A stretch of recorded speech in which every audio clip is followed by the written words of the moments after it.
Conselho de Segurança. Sejam bem-vindos ao Conselho de Segurança, o podcast da política internacional da Sábado. Esta semana vamos olhar para o legado de Henry Kissinger, o antigo secretário de Estado americano, que este mês completa 100 anos, e para a falta de acordo entre republicanos e democratas para aumentar o limite da dívida do governo dos Estados Unidos. Como sempre, estamos na redação da Sábado com o professor de Relações Internacionais Vasco Rato e o jornalista João Carlos Barradas. Eu sou o Nuno Tiago Pinto, o diretor da Sábado e moderador deste podcast. Começando agora pelo tema mais atual, o do limite da dívida americana. Se calhar, começamos aqui, Vasco, por explicar um pouco o que é esta discussão, uma vez que é algo distante para a realidade portuguesa, em que não há necessidade de um acordo no governo para aumentar aqui os limites da dívida. Ah, infelizmente não há. Ahm, pois, bom, nos Estados Unidos há esta coisa que chama o teto da dívida, que nós cá na Europa normalmente caracterizamos como um travão à dívida. Portanto, dito de uma forma muito simples, é um limite, literalmente um teto, a partir do qual o Estado não se pode endividar mais. Ou melhor dizendo, pode endividar-se, mas tem de haver autorização prévia para esse efeito.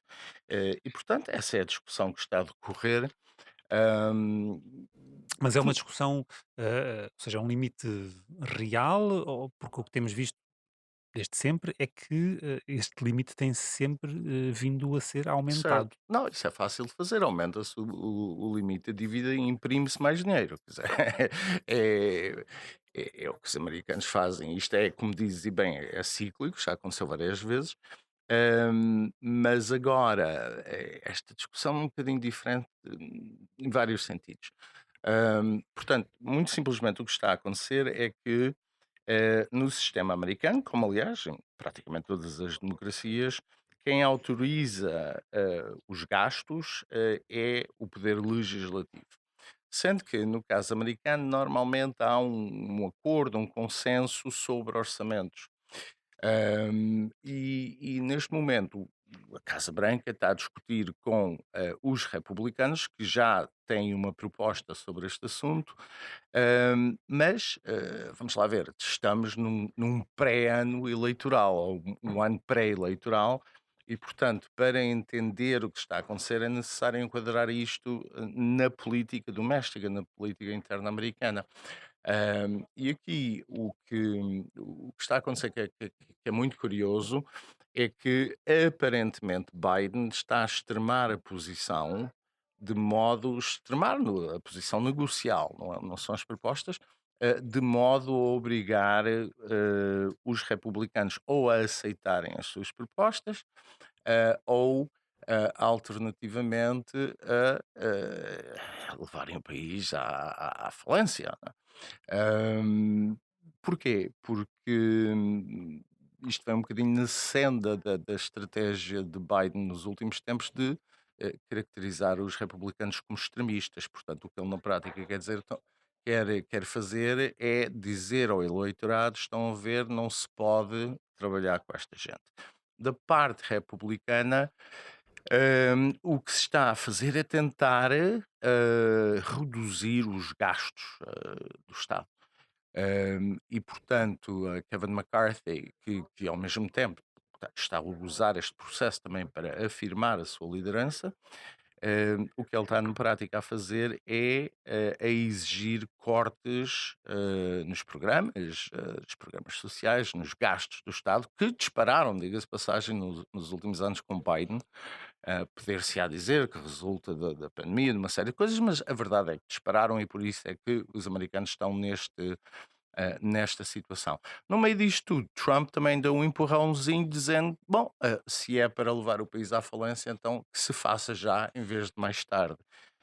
O que foi um sinal, digamos, são aí provavelmente 50, sensivelmente, deputados, congressistas, que querem mesmo que não haja solução para este impasse. Querem mesmo obrigar o Estado ou o governo a levar o país à falência. E o que é que pode acontecer se esse acordo não for alcançado e se for o país à falência, digamos assim?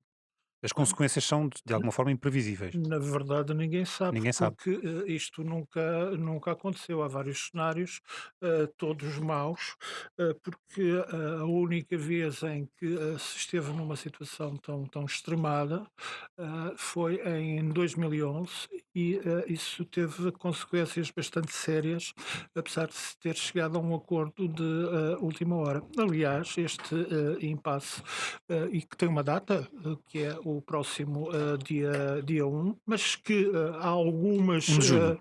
1 de junho.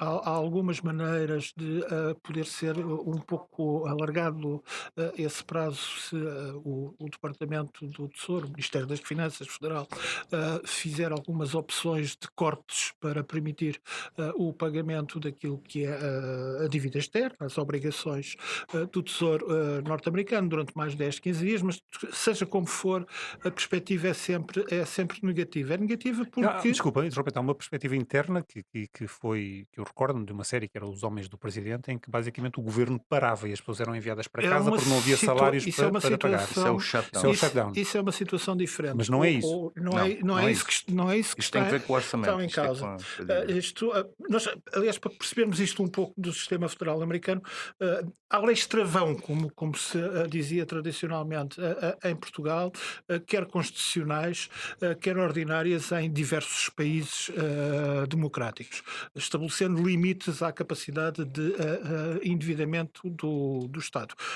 E há diretivas, por exemplo, a União Europeia tem também a sua política, que é uma política impositiva, em relação a limites de endividamento dos Estados-membros.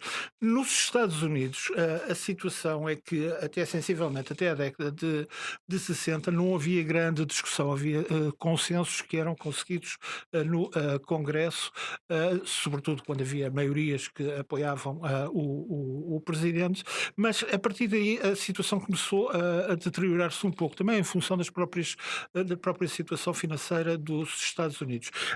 Segundo os dados do próprio Departamento do Tesouro, desde 1960, o Congresso autorizou por 18 vezes o aumento da dívida. Portanto, a dívida está, de facto, numa situação de aumento constante.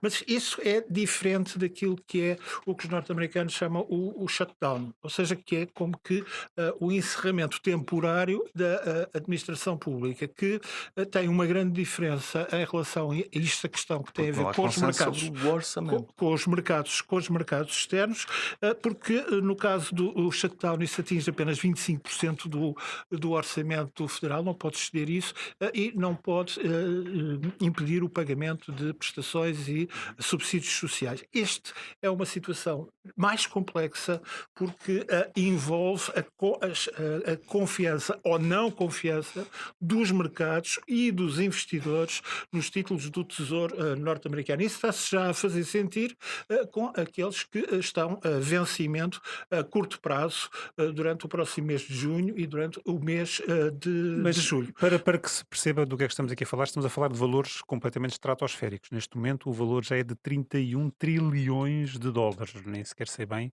Quantos zeros? quantos zeros é que isto, Sim, é que sim, isto, sim. é que isto leva. Isto é sustentável, ou seja, ou espera-se que isto algum dia seja pago? Por enquanto é sustentável, vamos lá ver. Os americanos podem sempre aumentar os impostos, porque uma forma de não incorrer dívida é aumentar a receita, e a receita pode ser aumentada através de impostos. Desculpa, talvez Diz. possas explicar para as pessoas perceberem melhor que nesta discussão está em causa até questões que têm a ver precisamente com a aplicação e com a maneira como se obtém essa receita do Estado, não é? Confunde-se um pouco também com aquilo que é depois a discussão com o orçamento, não é? Sim, confunde-se, mas Mas é diferente. é diferente. Imaginem que eu tenho um teto de 100 euros no meu cartão de crédito. Bom, eu posso sempre pedir um aumento desse teto, ou posso gerar mais receita que me impede de recorrer ao cartão de crédito. É neste sentido que se pode aumentar os impostos, de modo a ter que contratar menos dívida. Mas vamos lá ver, a dívida americana tem consequências muito positivas para os Estados Unidos, não é? Porque permite atrair capital a poupança externa, que por sua vez permite exportar inflação. Agora, é evidente que hoje os Estados Unidos têm um problema muito significativo de inflação, em parte é a razão que estamos nesta. Que eles estão nesta situação é porque a inflação levou ao aumento de estas propostas de aumento de despesa da administração Biden e o imprimir de massa monetária que levou a este problema no caso atual. Agora, vamos lá ver, o João tem toda a razão quando diz que nunca assistimos historicamente a uma coisa destas e ninguém sabe exatamente as consequências, mas provavelmente nunca serão bonitas, não é?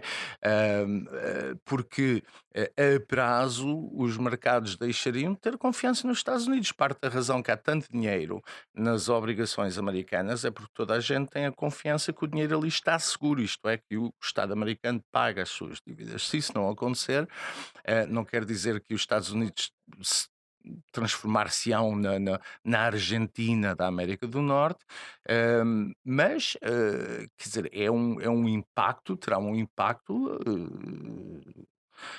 Aliás, brutal. nós podemos perceber isso E, facilmente em Portugal. aliás, Deixa só para dizer, há uma intenção clara também de um objetivo, que ambas as partes querem de reduzir a dívida. Vamos ouvir umas pequenas declarações do presidente também Joe Biden. That our debt is too large, and I think at the end of the day we can find common ground. But they still haven't solved the debt limit dilemma. We need to cut spending, but here's the disagreement.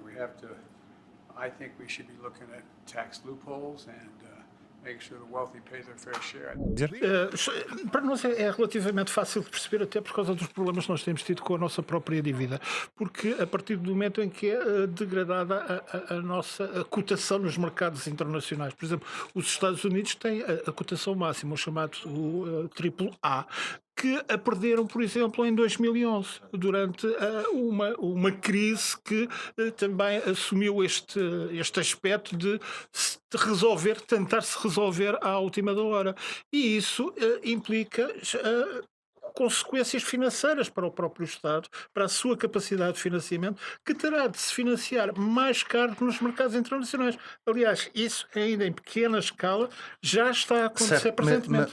mas em certo sentido, o Só que os Estados Unidos têm uma margem de manobra diferente. Sim, mas em certo sentido, os Estados Unidos são um mercado internacional, porque os Estados Unidos têm a moeda de reserva e muitos dos fundos que proporcionam esse tipo de financiamentos, quando falamos nos mercados internacionais, quer dizer, são fundos americanos, são recursos americanos ou pelo menos dominados em dólares americanos. Portanto, isto é mais uma razão, não é? Porque a gente não sabe o que é que pode acontecer. Isso, mas pode levar a um aumento das conversas e intenções de substituição do dólar como Sim, moeda de claro. reserva, que já estão a acontecer, um objetivo Sim, da sim, Rússia e da claramente. China, e que já também é algo que é discutido entre os chamados BRICS. Sim, isso é uma das consequências, mas é uma consequência mais de estratégia, é algo que já vem sendo discutido há bastante tempo e que ultrapassa muito esta questão do próprio teto da dívida norte-americana e deste conjuntural deste ano. Só que isto tem-se vindo a repetir de ano para ano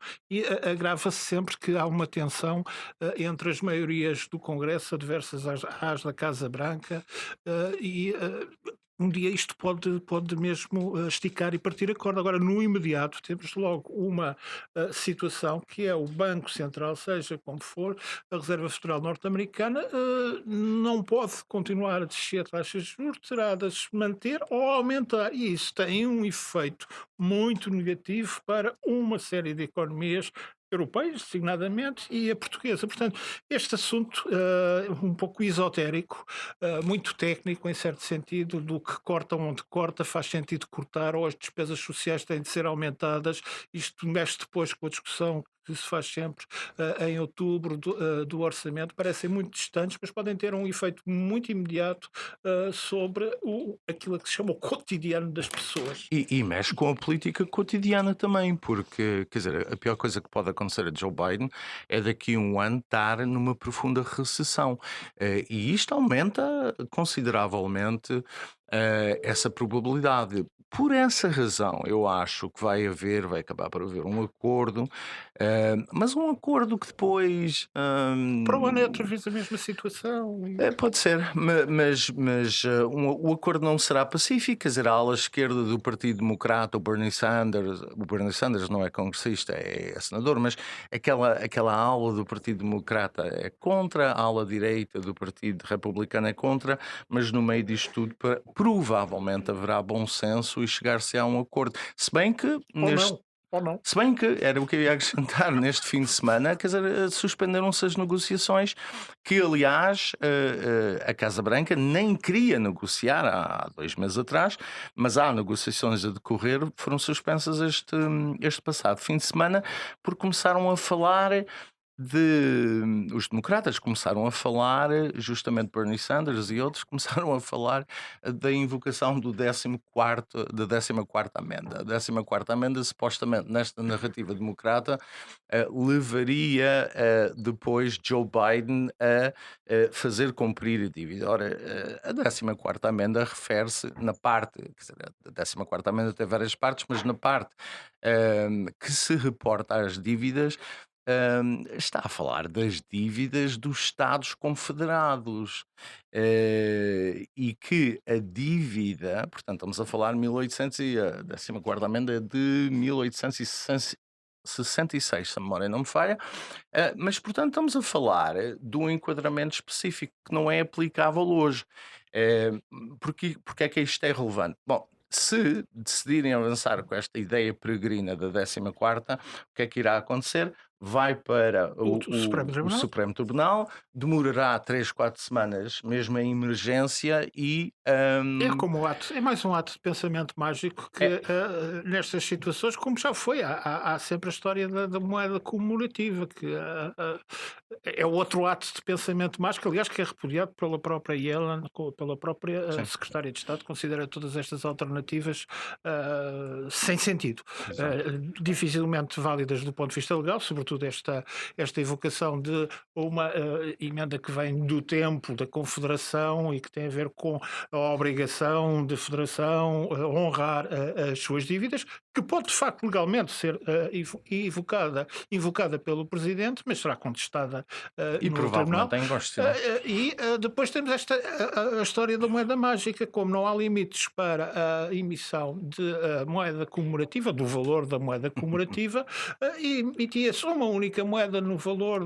que fosse necessário, 1 trilhão, 2 trilhões, ela ficava depositada em Fort Knox e a partir daí o Departamento do Tesouro já não teria dificuldade em honrar o pagamento das obrigações norte-americanas. É um ato de pensamento mágico que, levado a sério, quando foi apresentado pelos mercados financeiros, que são capazes das invenções mais extraordinárias, mas que as pessoas compreendem com o mínimo de bom senso que, obviamente, não é assim que se gera um país, não é assim que se gera uma dívida soberana e que a simples invocação deste tipo de situações limites só pode despertar desconfiança junto do investidor, seja ele norte-americano, seja ele chinês, japonês, seja ele privado, corporativo ou estatal até.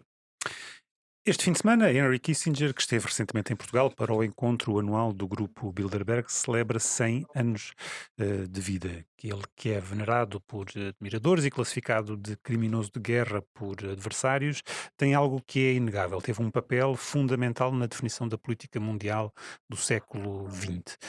Mas há algo que é interessante, é que apesar deste estatuto que Kissinger atingiu, quando nasceu, era muito improvável que se tornasse aquilo que se tornou.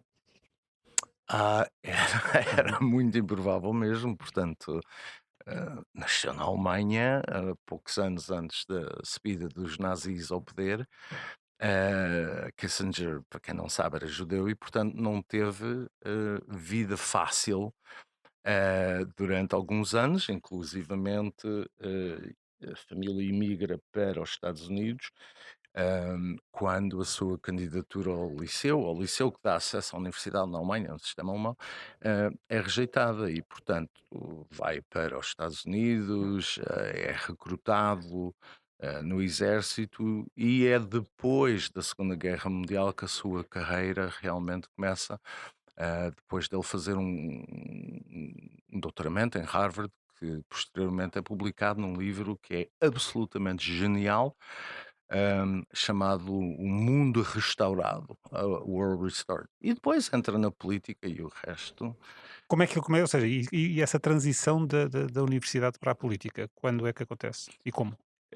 Acontece nos anos 60, no início dos anos 60, quando Kissinger é um grande apoiante, é o assessor, digamos, de política externa do Nelson Rockefeller. Nelson Rockefeller concorreu 3 vezes, 60, 64 e 68, nas primárias republicanas, perdeu sempre. Era aquilo que hoje Trump chamaria um rhino, não é? Portanto, um daqueles establishment milionário ou bilionário, já na altura, não sei bem, mas era uma pessoa que representava, digamos, os setores mais liberais, mais establishment, e em 60 não consegue, em 64 perde contra Goldwater, que é uma posição mais musculada, e em 68 perde contra Nixon. Nixon, que é eleito presidente, prometendo o fim da guerra no Vietnã, e vai recrutar Kissinger para ser o diretor de uma coisa muito importante, que é o órgão de assessoria direta do presidente, que é o Conselho de Segurança Nacional. Mas Kissinger foi sempre um networker, teve sempre aquela ambição de entrar na política, era notória. E é aí com Nixon e sobretudo na Guerra do Só Vietnã. uma coisa que o Vasco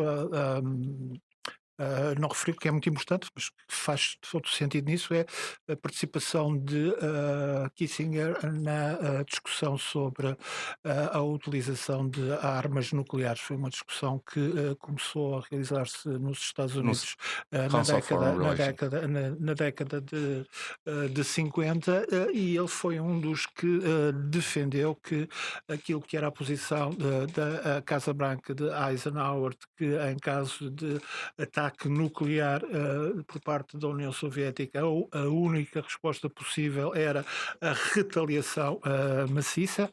Ele defendeu, não foi o único, mas isso contribuiu para fazer o seu nome, de que havia uma alternativa, que era a utilização tática de armas nucleares. Ele defende que Uma discussão muito atual hoje em dia, não é? Que foi muito recentemente.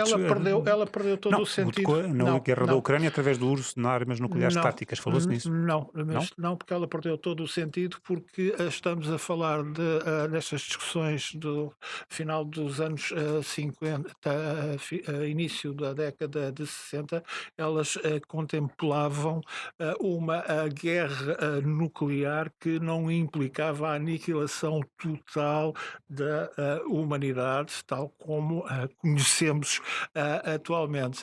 As discussões evoluíram, porque hoje em dia já não é possível conceber uma guerra entre superpotências que atinja um patamar tal que seja uma guerra nuclear generalizada, sem que isso leve a uma destruição total. Há, no entanto, o Vasco irá sublinhar esse aspecto, considerações, e aí é o tal ponto que faz sentido quando há estas discussões sobre a guerra da Ucrânia, sobre uma eventual invasão de Taiwan por parte da República Popular da China. Há um recurso limitado à utilização de armas nucleares, sem que ninguém até agora tenha apresentado uma teoria credível que explique como é que se começa por uma utilização limitada e se evita uma escalada no uso dessas armas. Isto é apenas um dos aspectos que contribuiu também para o tal networking, o tal procurar sistematicamente relações por parte de Kissinger. Portanto, temos uma parte de carreira académica que tem aspectos extremamente discutíveis em relação às suas teorias políticas e que não são muito inovadoras em relação àquilo que é o pensamento estratégico norte-americano da época. E depois temos aquela parte que diz mais às pessoas, que é: ele entra na política. E aqui temos um imenso paradoxo, porque Kissinger é um perdedor nato. Independentemente daquilo de chamarem-lhe ou não criminoso de guerra, deixamos esse aspecto um pouco propagandístico. Nixon é o homem que está à frente ou que determina as grandes linhas da política externa norte-americana entre um período que vai de 1969 a 1977. Ora, se há período de degradação da posição norte-americana no mundo, é precisamente este período.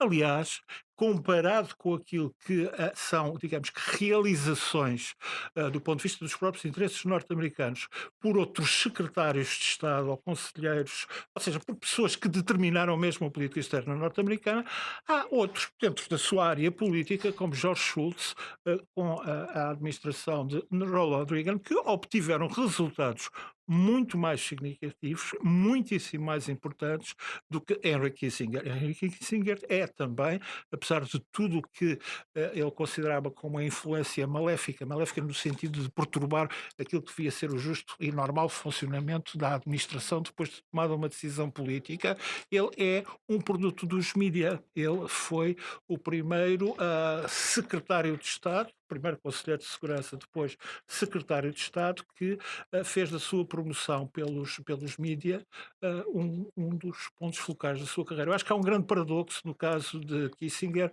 como um homem que falha rotundamente em política internacional, porque para além da abertura e do realinhamento com a República Popular da China, para além dos acordos de limitação de armas estratégicas com a União Soviética, o resto da diplomacia de Kissinger e as coisas têm de chamar o seu nome, um rastro de sangue.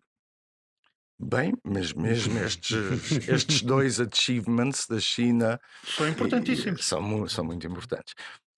Mas no que diz respeito às armas nucleares, o próprio Kissinger mais tarde muda de opinião. Mas aquilo que escreve é muito importante, no sentido que abre a discussão em volta, porque como o João disse, na altura, até os finais dos anos 50, a escolha basicamente era ou se utilizam as armas em retaliação massiva e que é a destruição, ou se nada faz, capitula-se. E portanto Kissinger disse, mas há aqui um terceiro caminho, etc. Bom, isso na prática, apesar do próprio Kissinger depois recuar, isso na prática passou a ser a doutrina da NATO, com os mísseis intermédios na Europa, não só da NATO, como da União Soviética e agora da Rússia. A Rússia tem essa doutrina. A sua doutrina militar prevê o uso tático de armas nucleares. O que o João estava a dizer é certo, se a gente partir do pressuposto que a escalada para a guerra total é automática, e isso há uma separação e, quer dizer, empiricamente não sabemos, portanto, empiricamente não sabemos. Isto só para dizer que Kissinger tem um papel pioneiro nesta discussão, que eu acho... Há outros, o Studer, há muita Sim, gente a que está Rand a trabalhar, Corporation, não sei. que está a trabalhar nesta área. Eu nesta sei, época. mas o livro de Kissinger, de facto, Nuclear Weapons and US Foreign Policy, tem um impacto muito grande. Aliás, eu, por exemplo, continuo a ler e a usar Kissinger porque faz uma contribuição muito importante para a teoria, para a forma como a gente pensa a política internacional. Como? Desculpa, na Europa também ele teve contrapartidas que ele, aliás, reconhecia, como o francês Raymond Aron, que tinha posições bastante próximas, por vezes, nesta questão Convergiam. da utilização dos armamentos nucleares, que na prática é aquilo que Kissinger Mas Aron podia diz ver que os dois lados de Aron todas as conseguia questões. ver os dois lados e Kissinger não. Kissinger sempre foi um homem para quem o primado da política externa era o que contava. Isso, aliás, vem da sua própria tese de doutoramento, não é? é? A legitimidade é a Exato. legitimidade porque os Estados reconhecem entre si e acabou-se. A questão da Exato. política interna é totalmente irrelevante para Kissinger. Ele agora, aos 100 anos, aos 90 anos, já começou a matizar o seu discurso. Honra-lhe seja feita que Kissinger é um homem que, apesar de não reconhecer os erros do passado, não os assume sequer, rejeita-os, põe-nos de lado. É um homem que está sempre a pensar. Vê-se nas suas publicações mais recentes, ou na grande entrevista que ele deu na semana passada à revista Economist, como ele consegue articular e repensar posições. Não só como o Vasco estava a referir na questão do armamento nuclear, mas, por exemplo, até em questões de política imediata, como o caso da guerra da Ucrânia, em que ele, apesar de continuar a defender que prometer, sem agir nesse sentido, uma eventual adesão da Ucrânia à NATO foi um erro, ele agora admite que todas as soluções vão ser más, mas que é preciso pôr a Ucrânia na NATO. Mas para quê? Para a Eu acho conter. que ele não é Para, taxativo para, nisso. para a conter.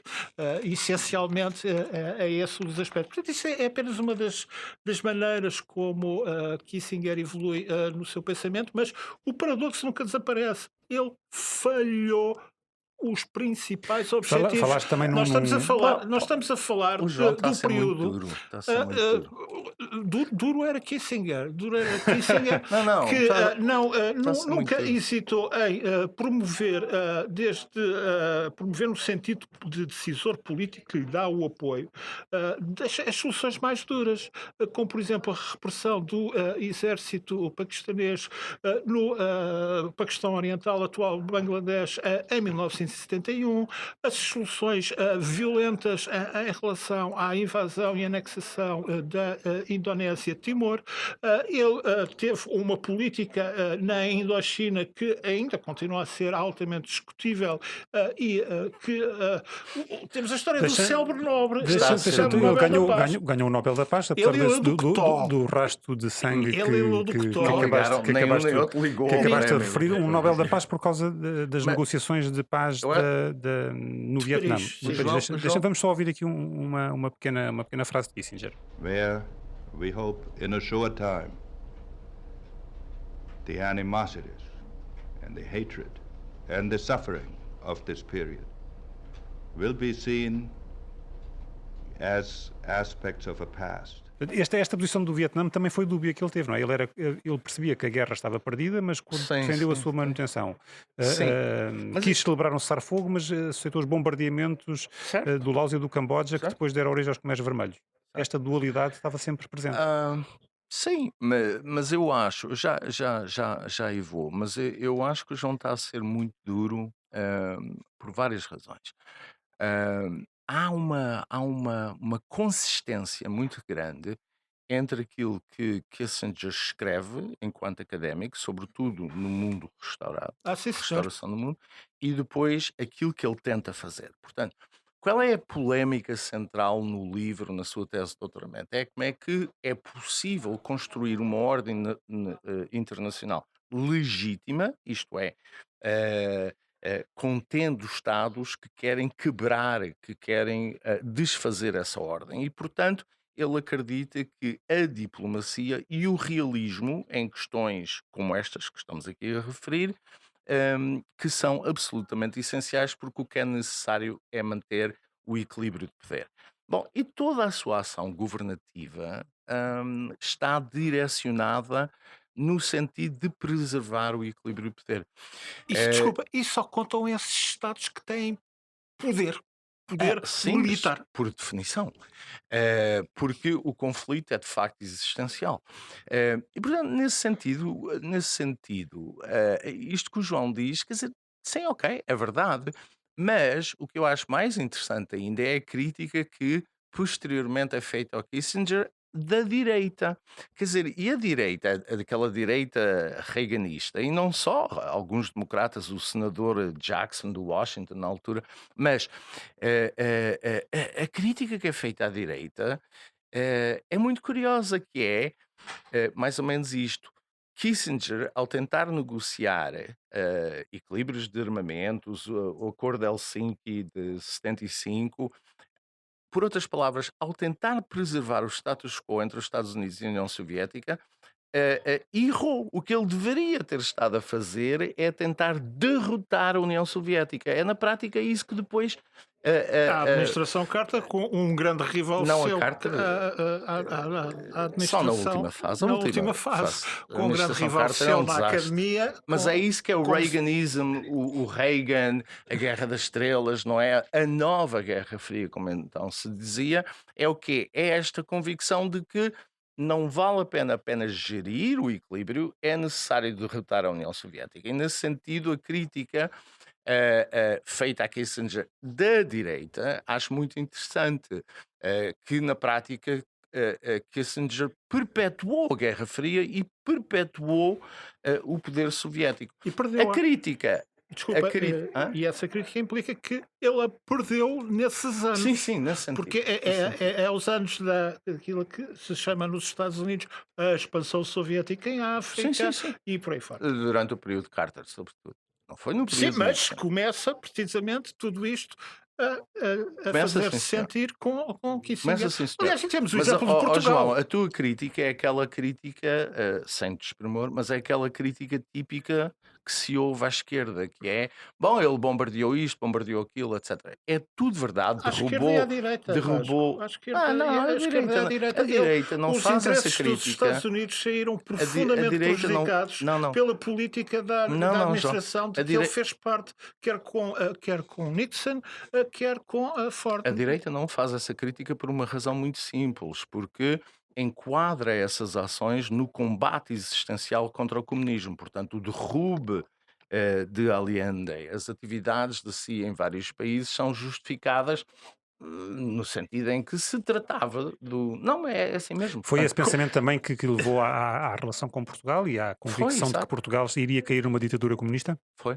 Exatamente. Ele É a achava. tal história do ele Kerensky achava- para Soares. Sim, mas o problema não era tanto Portugal. Quer dizer, o problema de Kissinger era a possibilidade de, eventualmente, Espanha, mas seguramente França e Itália, elegerem governos comunistas. Que isto, na altura, estamos a falar de uma fase em que estes partidos estão a fazer a sua liberalização, o eurocomunismo, estas coisas todas, e, portanto, isto pode nos parecer estranho, visto 2023, mas em meados dos anos 70 não era assim tão estranho. E, portanto, o que Kissinger diz é uma coisa muito simples, se calhar até é bom que em Portugal os comunistas cheguem ao poder e na prática destruam o país, que é o que está subjacente à afirmação, para isso depois servir como uma vacina nos países mais importantes, nomeadamente a França e nós E tivemos... aí cometeu outro erro colossal. Porque subestimou completamente como é que os acontecimentos a nível das Forças Armadas portuguesas poderiam ou não conter aquilo que eram movimentos que ele, por isso E foi ultrapassado pela direita pelo embaixador em Lisboa, o Franco Carlos. teoricamente. Isso é que é. Nós Isso tivemos é o muita grande, sorte. Isso é o grande aspecto depois das sorte? polémicas, das lutas internas da administração, no caso do embaixador Franco Carlucci. Mas se só- opôs deixa-me a só isso. contar Mas, esta história. Já contas. Ok. Em relação ao erro, não. É porque depois houve a questão do flanco sul-atlântico e da preservação do regime na África do Sul, na Rodésia, com a situação que aconteceu em Angola e em Moçambique, mas sobretudo em Angola. Mas conta a história então. Não, agora, a vá. história sobre Portugal é fantástica porque Kissinger tinha esta posição e Carlucci, o embaixador americano cá em Portugal, o que é que ele faz? Ele estabelece um canal direto através de Donald Rumsfeld com o presidente Ford e é Ford que permite a Carlucci avançar com a sua estratégia que na prática é uma desautorização de Nixon. Agora, o que é interessante nisto tudo, e às vezes estes pormenores históricos são deliciosos, é que a questão que pode ser colocada é, mas então como é que um embaixador em Lisboa tem acesso a Rumsfeld, na altura o chefe de gabinete do presidente? Isto normalmente não acontece, até hierarquicamente, não é? Carlucci tinha de responder ao secretário de Estado, ou seja, como é que ele faz isto? E a resposta é muito simples. Carlucci e Rumsfeld foram roommates, partilharam um quarto quando andavam na universidade e, portanto, tinham uma relação pessoal que lhes permitiu fazer essa. Portanto, se não tivesse havido essa relação pessoal, nós não sabíamos o que é que teria acontecido em Portugal. Coisa que Kissinger sabia perfeitamente, porque as relações pessoais contam tudo Hum. naquilo que é os altos círculos do poder. E isso também justificava a sua ideia da diplomacia do vai-vem, do O shuffle. shuttle, do contacto direto com os líderes que importavam. E a Kissinger E importavam aí foi apenas bem meia dúzia, sucedido. meia dúzia de pessoas. Tudo o resto não Ele, depois de interessava. 1977 abandonar a política, continuou a influenciar nos bastidores? Continua. Continua. E aí está o paradoxo. Como é que o falhado depois acaba por se tornar o grande senador da política internacional? Atenção, há pessoas que podem ter uma grande. Gerar catástrofes políticas, como foi o caso de Nixon, e na fase final da vida virem a conseguir ganhar algum lustro como grandes estrategos, grandes pensadores, sobretudo nas questões internacionais. Nixon conseguiu isso, por exemplo. Kissinger conseguiu-se afastar dos malefícios do Watergate em certa medida, ser o sucessor Gerald Ford, e quando sai é substituído por um dos seus rivais, o homem de origem polaca, Brzezinski, que apesar de defender também uma política de força em relação à União Soviética, pretende mesmo derrubar a própria União Soviética, e depois é a história que nós conhecemos com o Afeganistão, a intervenção norte-americana, os fracassos gigantescos da administração de Carter, até depois haver um revirar das coisas quando Reagan chega ao poder. E esta questão do paradoxo é muito curiosa. Numa nota de rodapé no livro dele, chamado Diplomacia, que na prática é um tratado sobre relações internacionais, ele chama a atenção para como é que se consegue explicar que um indivíduo que não tem visão estratégica, que não estuda as coisas, para quem os dossiês não interessam, como Ronald Reagan, acaba por não falhar e ver aquilo que são as linhas mestras essenciais de uma política externa norte-americana. Ele sublinha que isto aparentemente não é fácil de explicar, mas há razões para isso. E as razões Ele são explica isso no tendência. último livro, chama-se Liderança, Visão. Há tendências de fundo Ah. que acabam por prevalecer. Mas ele Mas consegue manter-se como o conselheiro. Pois, mas há duas razões essenciais. A primeira é Kissinger Associates, portanto, ele cria A consultadoria. esta consultadoria, esta empresa que tem uma dimensão internacional e é muito importante, e foi muito importante historicamente na entrada de capital ocidental, de interesses ocidentais na China. Quer dizer, especializou-se um bocadinho nisso, aliás. Eh, A segunda, portanto, isto deu-lhe uma rede de influência permanente, etc. A segunda razão, que eu não quero subestimar, são os livros. A Quer dizer, coerência do pensamento, como tu estavas a dizer há pouco. sim, porque ele escreve, agora acabou de sair quer dizer, um homem que tem 100 anos acaba de publicar um livro sobre liderança e as pessoas que conheceu ao longo da vida e uma série de E coisas. está a preparar mais dois. Mas tem este livro de Diplomacia que o João referiu, que é absolutamente essencial para qualquer pessoa que trabalhe relações internacionais. Tem outra coisa chamada Ordem Mundial, que é uma mini versão, digamos, de diplomacia. E portanto, quer dizer, o homem tem publicado, tem escrito, escreveu volumes de memórias, coisas de 700, 800 páginas que eu nunca consegui chegar ao fim. Mas, quer dizer, de facto, este trabalho, esta produção intelectual, ao mesmo tempo que perseguia e escreveu um livro sobre a China, chamava-se justamente Sobre a China, muito influente, e portanto, este trabalho. eh, Conjugado com o trabalho de lobbying que ele faz e os conhecimentos que isso lhe dá de todas as lideranças mundiais e, mais uma vez, sobretudo, da China e da Rússia, que ele foi muito importante também na Rússia. Quer dizer, é isto que mantém, é isto que explica porque é que a Time lhe dá 3 ou 4 páginas ou o que é. O Economist. O Desculpe. Economist. E o que o Vasco está a dizer, por exemplo, uma pergunta sobre, ou quando está a elaborar o seu pensamento sobre as relações entre triangulares entre os Estados Unidos, a Rússia e a China. Ele resolve a questão de uma maneira relativamente simples. Nunca encontrei um dirigente soviético ou russo que não me dissesse mal dos chineses, nunca encontrei um dirigente chinês que não me dissesse mal dos soviéticos ou dos russos. Ou seja, é precisamente esta história do manter isto, e porque ele, a coerência do seu pensamento é relações de poder, imposição de poder e liderança. É uma E isto é tradição o do que século mexe, XIX. que é uma tradição. E isto mexe sempre com os decisores. Gente seja importante, gente seja brilhante ou gente que seja totalmente medíocre. Ficam sempre fascinados porque o doutor Kissinger vem aí explicar-nos a O que orientação é que do ele mundo. veio fazer a Pena, Portugal? Eu não sei. ao Bilderberg. Bilderberg. Pois, é outra razão que Pena que o faz com doutor, que ele... pena que o doutor também seja conhecido por a guerra do Vietnã, Então aproveita o teu pelo balanço e Chile vamos e por passar aí já às fora. sugestões desta semana. Neste caso é simples. O Vasco provavelmente, não sei se pretende referir livros sobre o Kissinger, 2. já lhe dou isso. É um livrinho muito pequenininho, custa menos de 5 euros, chama-se Direitos Humanos, acabou de sair na magnífica coleção de O que é que ensaios isso tem a ver com o da Kissinger? Fundação.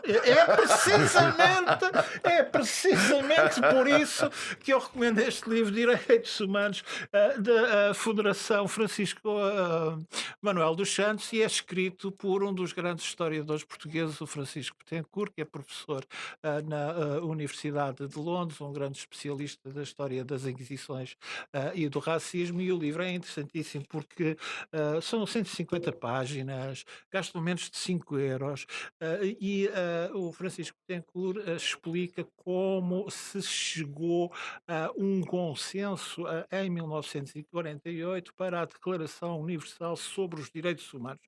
O que é que promoveu isso? Que contradições existem? Que contributos e polémicas internas sempre propiciaram esse tipo de discussão sobre o que são direitos humanos, quer na tradição ocidental, quer na tradição de outros países. Portanto, algo que de facto diz pouco a Kissinger e que não vale a pena tentar muito ligar a Kissinger, e por aí que eu recomendo Francisco Betancourt, Direitos Humanos. Uhum. Eu não estava a ver bem a relação, de facto. Eu tenho dois e meio, no fundo. Biografias de Henry Kissinger, porque eu acho que é muito interessante. Acho que é uma das pessoas que mais marcaram o século XX. É muito interessante ler uma biografia de Kissinger. O problema é que as biografias de Kissinger são como o homem, não é? Muito controversas, muito partidarizadas em muitos casos. No meio disto tudo, há uma que Do eu acho. Neil. Hã? É do Neil, não é? De quem? É do Neil Ferguson. Não. Quer dizer, sim, mas não.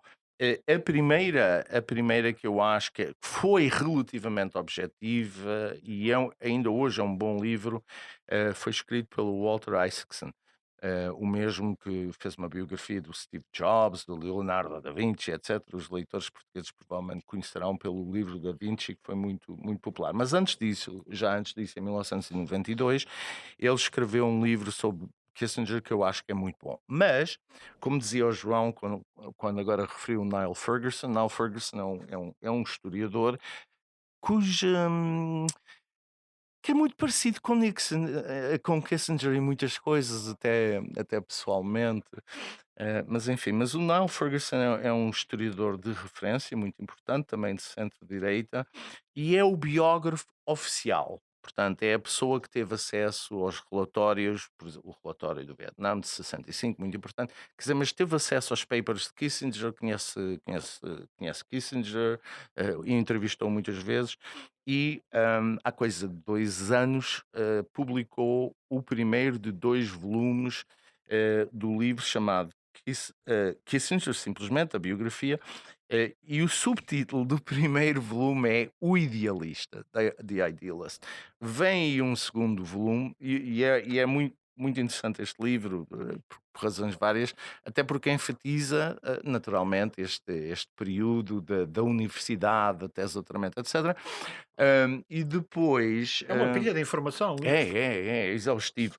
E vem um segundo volume. Este é que vai ser mais difícil porque Ferguson terá de se pronunciar sobre o Vietnã e estas coisas todas que o João, nesta veia mais crítica, estava a explicar. Mas ainda não sabemos exatamente quando é que o volume sai. O Ferguson, no outro dia, disse que ainda estava a compilar informação. Ou seja, se calhar só sai daqui a 20 ou 30 anos, porque a informação é tanta. Sugestões para eventualmente aproveitar na Feira do Livro de Lisboa, que começa esta semana. Nas bancas está também já a mais recente edição da Sábado, com um trabalho de capa sobre as novas técnicas para proteger e tratar do seu coração. Como habitualmente, pode ouvir-nos em todas as plataformas de podcast e também no canal de YouTube da Sábado. Até para a semana.